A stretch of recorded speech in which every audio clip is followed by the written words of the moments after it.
If you read between the lines, the Googlebook is doomed to fail, right? Well, I'll be the first to admit that I had that sinking feeling right up top, but I've thought about it. I think no, I'm not the target market for this product. You might not be too, and it probably isn't going to fail, and that's okay. Let's get into it and why I think that in this video. Hey, if you want more Googlebook content when they finally release, well, how about hitting that subscribe button, because we'd love to have you as part of the team, especially when we dive deeply into these laptops in the coming months. Cheers.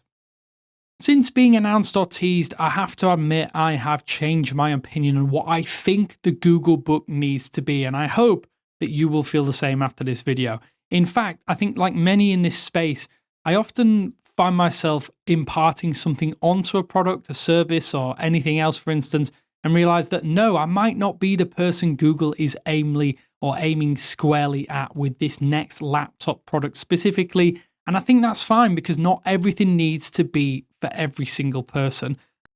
Sometimes I have to tell myself this very obvious point every few days, and I think it's a really good exercise for people to do anyway, especially in an era where information is beamed from these glowing rectangles we all carry around right into our eyeballs basically every few minutes. It's easy to get caught up in hating things before you've even had time to process them or even had time to try them out for yourself.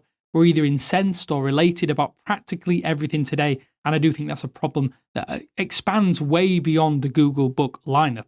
That said, my first concerns with the Googlebook seemed pretty obvious, at least to me. How is Google going to make something that will ostensibly be marketed alongside other notebooks and compete with them where Android, the platform, is right now? If this is just an extension of what we use on our phones, I do think there needs to be more work done to make sure that something or someone foregoing Windows or a Mac laptop is catered for. At least that's probably what you would be thinking straight away. And like tons of fans and analysts, I kind of thought to myself that ChromeOS in its current incarnation is fine, and that does make a lot more sense to expand those Chromebook capabilities rather than start from scratch. This definitely feels like a weird play to merge the two operating systems, something we have expected for a while anyway. Maybe I'm thinking about this from the wrong position though. Firstly, ChromeOS is solid, but it hasn't really evolved since maybe about 2020, 2018, and the gloss has definitely dulled in recent years. Android is a trusted operating system. It's Google's flagship operating system, and Android's brand awareness, I think, still trumps ChromeOS's.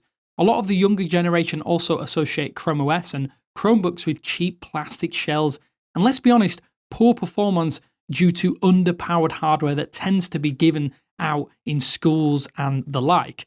I'm old. I like a desktop to be a desktop for what it is. The thing I've grown up with since the mid-1990s. I didn't necessarily see a smartphone until I was in my 20s, and the younger generation is very, very different from me. Gen Z or Gen Z has grown up with an era of mobile applications at the forefront of their life. Most young people are phone first, and that has sort of become the norm for the vast majority of the planet now anyway. And because of that, there is no doubt a big portion of the buying public that simply don't care what form their laptop OS takes nowadays, so long as you can access the applications that they use and they love, like TikTok, Instagram, Snapchat, all those kind of things. And you can do that potentially here without needing to jump through hoops. I can 100% see how someone who uses an application like CapCut on their phone would take to an Android-based OS on a laptop with zero friction. Even so, the idea that you can get work done on a phone feels really at odds with my millennial brain, and I kind of need to process just like anyone would or want to use such a device to get such things done. Again, I know I'm not the target market for Googlebooks, and that was something I've kind of quantified over the past couple of weeks. I'm merely someone who cares about Android, and if this is an expansion of the OS into a new form factor, you can kind of see my initial worries from where I'm stood. And that made me think, I should be thinking about this more positively. More work on Android for more form factors is something we've kind of been dreaming of at least since the Android 12L era, and a Googlebook surely enhances this.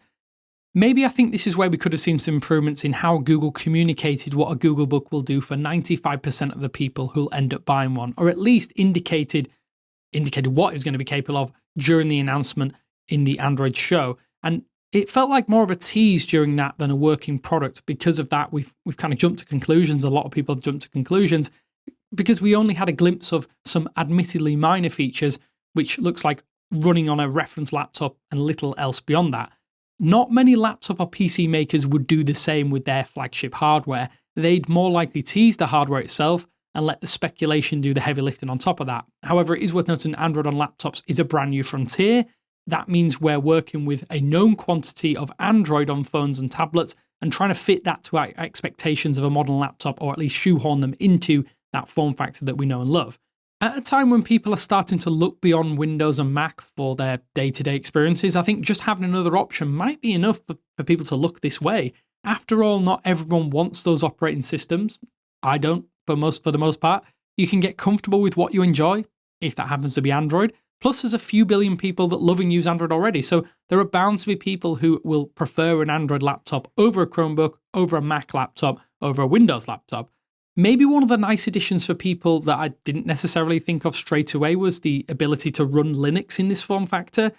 As I say, that might be great for people who want to run a Linux terminal at any stage, and maybe that also opens the door for more experimentation, development work, and a wealth of solid Linux distros could potentially be running on Googlebooks pretty darn quickly, because Android has been improving that experience drastically over the past few years. And as a Linux gamer myself, I'd love to see it become an integral part of the experience in the next few years. Plus, it could reopen the door shut by gaming Chromebooks, which, yeah, they haven't been a great success in their own right. This could be an opportunity for Google to really lean into gaming a little bit more heavily because of that.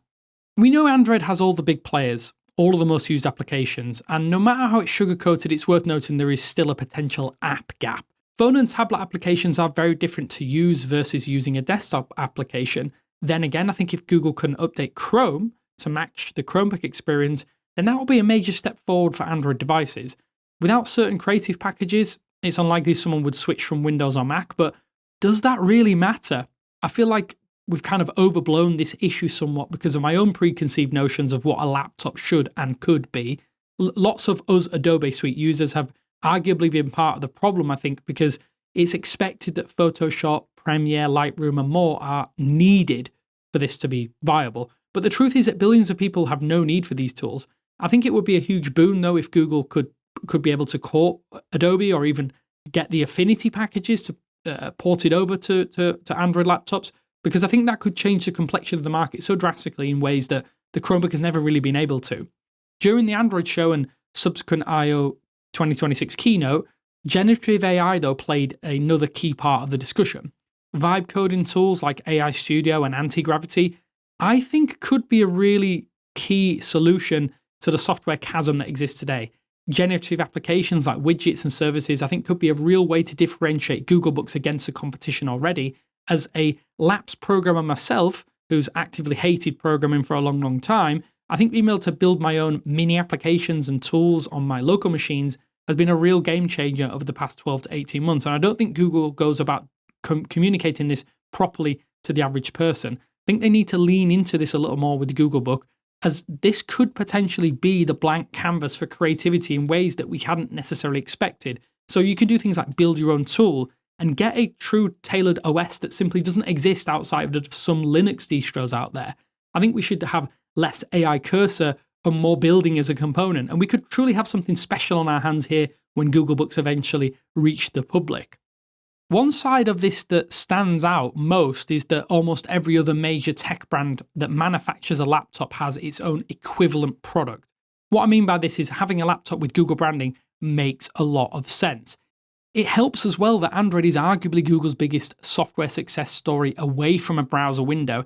It is the world's biggest mobile operating system by user base, and an operating system that spans thousands of form factors already. And what's another added to that extensive list? I think knee-jerk reactions aside, there are major reasons that Googlebooks can be viable and a very successful product. I, like you, might not have been the person this new lineup was aimed at. And yeah, frustrations aside initially, I think that's absolutely fine. Just show me some hardware soon, please, Google, because after thinking about it, I'm actually really excited about what's to come. And I'm sure if you start to think about it from that perspective, you might be as well too. Let me know, though, if you're excited or still in that hated or confused phase. I've seen a lot of discussion online, and it's been a really interesting few weeks because some people have maybe 180'd like I have, and a lot of you have kind of stayed true to your initial opinion. Let me know down in the comment sections below, but as always, cheers for watching, and I'll speak to you later.